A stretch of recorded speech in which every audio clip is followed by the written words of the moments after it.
اور اگلی امتوں پر گواہ ہے کہ ان کے انبیاء کرام نے ان تک بات صحیح پہنچائی تھی.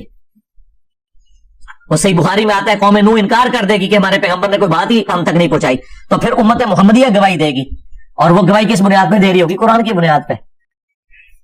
یہ سورۃ البقرہ کی آیت نمبر 143 کے کانٹیکسٹ میں بخاری میں حدیث موجود ہے. تو اے نبی آپ گواہ ہیں, اللہ کے لیے کھڑے ہوئے ہیں, خوشخبری دینے والے, ڈر سنانے والے, وَدَاعِيًا إِلَى اللَّهِ, اور دائی ہیں, بلانے والے ہیں اللہ کی طرف, بِإِذْنِهِ, اس کے اذن کے ساتھ, وَسِرَاجًا مُنِيرًا, اور آپ ایسے سورج ہیں جو چمکا کے رکھ دیتے ہیں باقیوں کو بھی. یعنی جو بھی رسول اللہ کے ساتھ اٹیچ ہو جائے گا دنیا اور آخرت میں کامیابی اس کا مقدر ہوگی. تو نبی علیہ السلام نور ہدایت ہیں. اس آیت کے تحت ہمیں یہ بات پتہ چلی کہ نبی علیہ السلام سراجم منیرہ ہے, ایسے نور ہے جو باقیوں کو بھی نور بنا دیتا ہے. یہ ہدایت کے نور کی بات ہو رہی ہے. سورۃ المائدہ میں بھی ہے نا, قد جاءکم من اللہ نور و کتاب مبین, بے شک تمہارے پاس اللہ کی طرف سے ایک نور آیا اور ایک کتاب. وہاں نور سے مراد اہل سنت کے جو سب سے پہلے مفسر ہیں جنہوں نے تفسیر لکھی, تفسیر طبری, ابن جریر طبری کی, اسی سے حافظ ابن کثیر نے سارا چھاپا انہی سے مارا ہوا ہے. اصل میں تفسیر پہلی وہ لکھی گئی تھی. انہوں نے اس آیت کے کانٹیکسٹ میں لکھا یہاں نور سے مراد نبی صلی اللہ علیہ وآلہ وسلم کی ذات ہے. لیکن یہ نور ہدایت جو مسند احمد میں حدیث ہے, میں اللہ کے ہاں اس وقت بھی خاتم النبیین لکھا ہوا تھا جب آدم علیہ السلام ابھی مٹی اور پانی کے درمیان تھے. اس وقت بھی میں دعائے ابراہیم ہوں, میں عیسیٰ کی بشارت ہوں, میں اپنی ماں کا وہ خواب ہوں جو انہوں نے پیدائش کے وقت دیکھا کہ ان کے لیے ایک نور ظاہر ہوا جس سے شام کے محلات بھی روشن ہو گئے. یعنی نبی الاسلام کی والدہ سیدہ آمنہ سلام اللہ علیہا کو یہ خواب دکھایا گیا تھا کہ آپ سے جو بچہ پیدا ہوگا بالآخر اس کی حکومت رومن امپائر کو بھی سپر سیڈ کر جائے گی. تو نبی الاسلام نور ہدایت ہے. نبی الاسلام تو بہت بڑی ہستی, خلفائے راشدین, اہل البیت, صحیح بخاری, صحیح مسلم, یہ سب کے سب نور ہدایت ہے الحمدللہ. تو یہ ثبوت ہے اس بات کا کہ نبی صلی اللہ علیہ وآلہ وسلم کو ہم نور کہتے ہیں ہدایت کے طور پر, یہ آپ کی کوالٹی کے طور پر. ریفرنس نمبر 7 سورہ سبا, سورت نمبر 34 کی آیت نمبر 28, وَمَا أَرْسَلْنَاكَ إِلَّا كَافَّةً لِلنَّاسِ بَشِيرًا وَنَذِيرًا, اے نبی ہم نے آپ کو پوری انسانیت کے لیے خوشخبری دینے والا اور ڈر سنانے والا بنا کر بھیجا. وَلَكِنَّ أَكْثَرَ النَّاسِ لَا يَعْلَمُونَ, لیکن اکثر لوگ اس حقیقت کو نہیں جانتے. یہ نبی الاسلام کی بہت بڑی خوبی ہے. وَمَا أَرْسَلْنَاكَ إِلَّا رَحْمَةً لِلْعَالَمِينَ, جو سورۃ الانبیاء میں بھی ہے, ہم نے آپ کو سارے جہان والوں کے لیے رحمت بنا کر بھیجا. تمام جہانوں کے لیے رحمت بنا کے بھیجا, یہ بھی ترجمہ عربی میں درست ہے, اور تمام جہان والوں کے لیے یہ بھی درست ہے. تمام جہانوں سے مراد کیا؟ یعنی یہ انسانوں کا ایک جہان ہے, درختوں کا ایک جہان ہے, جانوروں کا ایک جہان ہے, پرندوں کا ایک جہان ہے, یعنی ان کی جو اپنے ایک جو کلوز انوائرمنٹ میں جو وہ رہتے ہیں, یہ سب کے سب جہان ہے. ان تمام کے لیے رحمت ہے نبی صلی اللہ علیہ وآلہ وسلم کی مبارک ذات. تو یہاں پر ہے کہ پوری انسانیت کے لیے آپ پیغمبر بنا کے بھیجے گئے, اور یہ آپ کی وہ خوبی ہے جو کسی اور پیغمبر کے پاس نہیں ہے. بخاری اور مسلم دونوں میں حدیث ہے, اللہ تعالیٰ نے مجھے 5 ایسی خوبیاں دی جو کسی پیغمبر کو نہیں دی. ان میں سے پہلی خوبی یہ کہ پوری زمین میرے لیے مسجد بنا دی گئی سجدہ گاہ, میرے امتی جہاں چاہے نماز ادا کر سکتے ہیں. دوسرا, اللہ تعالیٰ نے 1 مہینے کی مسافت سے میرا روب ڈال دیا میرے دشمنوں کے اوپر. میری امت 1 مہینے دور ہوگی, ان کے اوپر روب ڈال جائے گا. تیسرا, اگلے انبیاء قوموں اور قبیلوں کے لیے آتے تھے, مجھے اللہ تعالیٰ نے پوری انسانیت کے لیے پیغمبر بنا کے بھیجا. یہ نبی اسلام کے علاوہ کسی اور کی خصوصیت نہیں ہے. چوتھی چیز, اللہ تعالیٰ نے مال غنیمت میرے لیے حلال کر دیا. اگلی امتوں میں مال غنیمت یعنی جنگ میں کافروں کا چھوڑا ہوا مال حلال نہیں ہوتا تھا. اور 5ویں فضیلت, مجھے اللہ تعالیٰ نے شفاعت کا اذن عطا کیا ہے. اور مسلم شریف میں ایک 6ٹھی فضیلت بھی آئی ہے, اللہ تعالیٰ نے مجھ پہ ختم نبوت فرما دیا ہے. وہاں پہ وہ لفظ خاتم کا آیا, جو یہ قادیانی دجال دھوکہ دیتے ہیں نا کہ نہیں خاتم کا لفظ قرآن میں ہے, خاتم دکھائے, تو خاتم بھی مسلم میں موجود ہے. نبی علیہ السلام نبوت کی مہر بھی ہے, سیل آف دا پروفٹ بھی ہے, اسٹمپ آف دا پروفٹ بھی ہے, اور رسولوں کے سلسلے کو ختم فرمانے والے بھی ہیں. اس کے لیے آپ میری ایک تفصیلی ویڈیو دیکھ لیں, قادیانیوں کو مسلمان بنانے والی ویڈیو, اس میں نے تفصیل کے ساتھ بیان کیا. ریفرنس نمبر 8 سورہ التوبہ سورت نمبر 9 کی آیت نمبر ہے 33, یہ سورہ صف میں بھی آئی ہے. وَالَّذِي أَرْسَلَ رَسُولَهُ بِالْهُدَى وَدِينِ الْحَقِّ, وہی اللہ ہے جس نے الہدا یعنی قرآن کے ساتھ اپنے نبی کو بھیجا, اور دین حق یعنی اسلام کے ساتھ.